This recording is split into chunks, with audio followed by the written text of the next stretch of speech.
So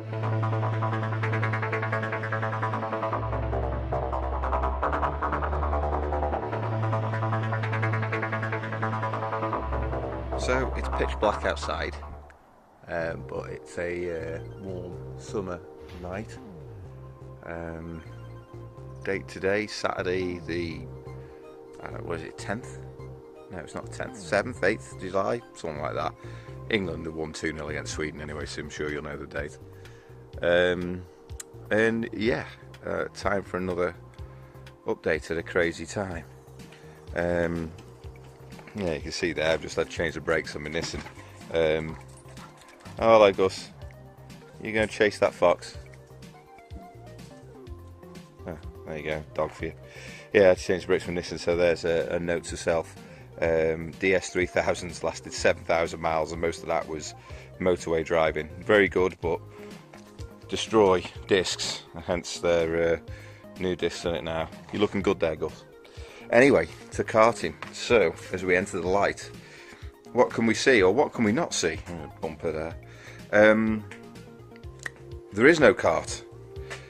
Apart from the lovely brakes that I've painted.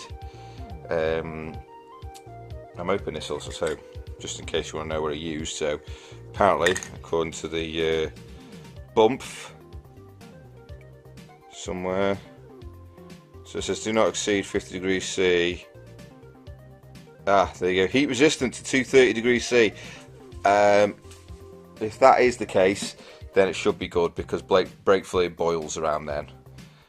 So we should be okay. But anyway, moving on from that, what can you not see? You can't see the kart chassis because it has gone. It has gone to the powder coaters, not for powder coating, but for blasting, and then it's coming back here for paint.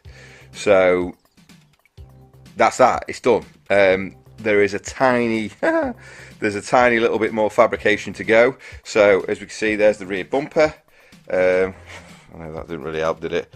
There's the rear bumper there, and it needs some tabs welding on, which I have. No. Well, I don't know where they've gone now. They'll be in this myriad of stuff. I thought they were in there, but that's ball joints. Never mind. So, no, here they are. Is it? No. They're somewhere around. Anyway, if we've got tabs welding on to support the tray, the under tray, which I still need to cut. But that is the only welding that needs to be done. So we're all good on that aspect. Just in case you don't know, so these cars are started externally, engine there, are started externally, and they use a starter motor, like that, with a push button switch, and there we go. So this one goes inside the seat, so it can use a conventional clockwise starter motor. Most engines, because it is from a car, the starter, most engines spin clockwise. However, if you want to go in from the outside of the car in, you need anti-clockwise starter motor. What engines spin anti-clockwise? Early Hondas. I'm a Honda man, so for me it's paid off. So Rover 820, Honda D series, B series, not the K series. So anything sort of 2000 and newer, we're kind of at a lost cause, and it's not going to work. H22 as well, they spin anti-clockwise, so anything like that, they will suffice as a starter motor. And I'm currently in the middle of building mine at the moment, so it's to replicate that switch. Right, I had a bit of interest in this switch. Is, yeah, it's interesting. So you've got to find it because it's got to take the amps. So what you need is a starter solenoid, a push button starter solenoid. I think this one here has been designed for 6 volts. Anyway, I've got one from an old Austin Mini, I think. It's a brand new switch, a Lucas switch, but it's push button and can handle like 200 amps, 800 at a flash. So it's easily going to cope. And anyway, so that's why it's slightly different. It's got that mounting face on it, and then we'll all be in a good way. The other thing I've done is the battery. which I plan on using, is something like that. The current battery, where are we, is down there somewhere, 8 amp hours, and it weighs a ton. This is 65 amp hours, and it weighs about 150 grams. So, and the brilliant thing about it is, unlike them other batteries, it has, watch it not work now, yeah, there's a status indicator, you can charge it from the mains and do a whole load of other stuff for it. So that's what I plan on using for the starter. So anyway, what else have we got? I cleaned out the other side of my garage, so I've obviously got this is in a bit of disarray because I've been fabricating away, but we come in here and I've cleaned it out. Oh no, what's that? I seem to have another cart chassis. And then we look here, and I've got 2 more cart chassis. Why is this? Well, I had a bit of a good deal. Forgive the power lead. It's this room was lighting and so on and so forth. So I'm in the middle of rewiring it. So yeah, we've got another chassis here, and it is going to be for my friend who's racing. So I've managed to convince him to come along. So it's his 30th birthday in probably a couple of weeks now. So I bought this chassis for him, and it's an F1. Unlike mine, which is also an F1, this is a 1992 version of an F1. We know this because it says K60 92. So 60th chassis of 92. Now, John and I have been through this, and unlike mine, this is in really good nick. It's in very good nick. The axles are free, the discs are straight, everything's in good condition there. The hubs are right. It's a 30mm rear axle, which well, you know, it's okay. Less reciprocating mass, so that's okay. But all the bars, bumpers are painted, which is excellent. I've just sent my chrome bumpers off to get stripped, and it's 150 quid just to strip the chrome. So yeah, big expense there, plus another, how much? Probably another, well, I don't know, 100 quid for the sandblasting. So it's 250 quid just to prep it for paint. So yeah, this doesn't even need all that. A bit of a rub down on everything. I mean, they're in excellent condition. They don't even need rubbing down. They're perfect. Everything on this car is perfect. It really is. Oh, apart from those engine mounts. Like mine, they're designed for a 250. So we measured, and it's 57mm from there to there wide, and needs to be cut and sorted. We've worked out how to mount the fuel tank. John and I were discussing this, so we know what we're going to do there, how to mount it, and we've worked out how to mount the gear lever too. We're going to make a gear lever. It's going to be completely different than the setup on the current F1. It's going to be loads better, based on spherical bearings instead of sliding. You see there, the rusty bit? Yeah, well, that's what it used to, it go round there, and no good. So yeah, so it's going to be a lot better. And this chassis is another 92. The one behind it is, we think, an original generation F1. We think, because it's got no number on it. Well, it has a chassis number. It's got K14 on it. We think it's the first generation of F1 chassis. So whenever they started making them, and I'm going to do a bit of research into that, but we think it's a first gen chassis. As you can see, the difference is there, isn't it? So, you know, and my chassis is different again, but this is another 92, slightly thicker tubing, so this is obviously a bit of a lighter chassis, I think. But yeah, it's this one is been set up for Avilias, because these are 57mm wide.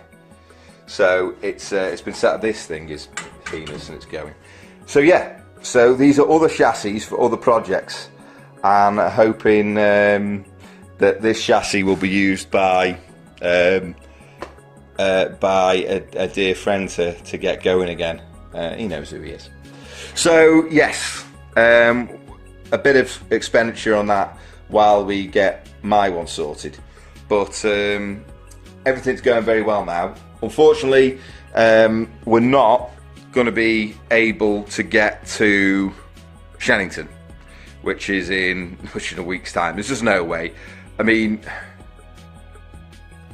you know what? It is possibly doable, but everything to be rushed, nothing to be checked. I wouldn't have had any seat time, test time, anything. A million things could go wrong. Shennington is super strict, so we decided against it. That gives us almost 7 weeks to get to the next event, which I think is Rizzy, but I'm probably wrong, so don't quote me on that. But it's September the 1st, 1st of September, because I'm not American.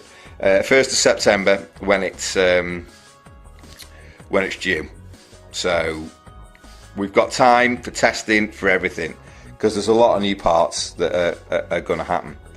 So yeah, that is where we are on the update. Oh yeah, that's not my bike. I just want to mention that my bike got stolen last week. Yeah, pretty gutted. So if anyone offers you any cheap parts from a 2014 GSXR 600, think again. Oh, one more thing before I go, as I always do. I have now got to the point of making steering columns. So Neil had a bit of a big off the other week. I was showing the wall, I'm sorry, I was looking. Neil had a bit of a big off, and he had some decent damage to his car. It's the one I mentioned about in the last one, where everyone sort of got together and repaired his car, and obviously his steering column was a write-off.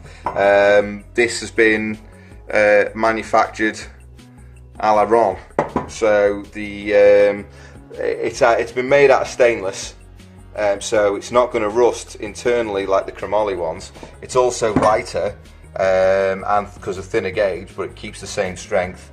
And it's got the same dimensions. So this is what I bought all this new stuff for, was to make steering columns. So this is for Neil, ready to go, and I'll be making one for the F1s because of where is it actually? Is it there?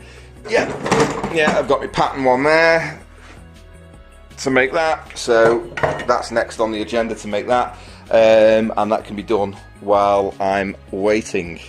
So what we on? 12 minutes 32, so quite a long video today, as I haven't done one in a couple of weeks. So it is crunch time. I think we've gone through everything and it's all good. What I'm going to get to do is my friend Will, when he builds his, or when I assist him, how this is going to work is we're going to try and do this again. So as I said the other week, I did mine completely wrong. Yeah, in not the way to do it. Now Will, he will come at this from a more reasonable perspective. So yes, he's going to have some help from us, but it'll be good to document everything that he does, and have a look at how he sees things, because I think, you know, his background, he's a graphic designer and publishing manager, so he hasn't got the engineering background I have. So I think in terms of a layman, it'll be much more an appropriate view for everyone to look at. So we're going to try and document what he does. Check out his channel actually, by the way. So obviously we drive cars and go on track days and all that type of stuff together. So his YouTube channel was Circuit Driver, so have a look at that. And he's obviously having a go at this karting, because again, we looked at the cost for proper full-on car racing, and it's just ludicrous. In fact, he came back to me with a price for one race in a Ginetta G40, so have a look what they are. A Ginetta G40, one race, to hire the car, £3,500 for a race. One race. Crazy. Absolutely crazy. Yeah, that's over a year's budget for this. You probably buy a car and run it for a year. So, you know, that's the type of thing. So yeah, but check out his channel, Circuit Driver. He's going to be building this, and we're going to be going from there, and seeing how he gets on as well. Hopefully it'll be more realistic, his view into it, than mine.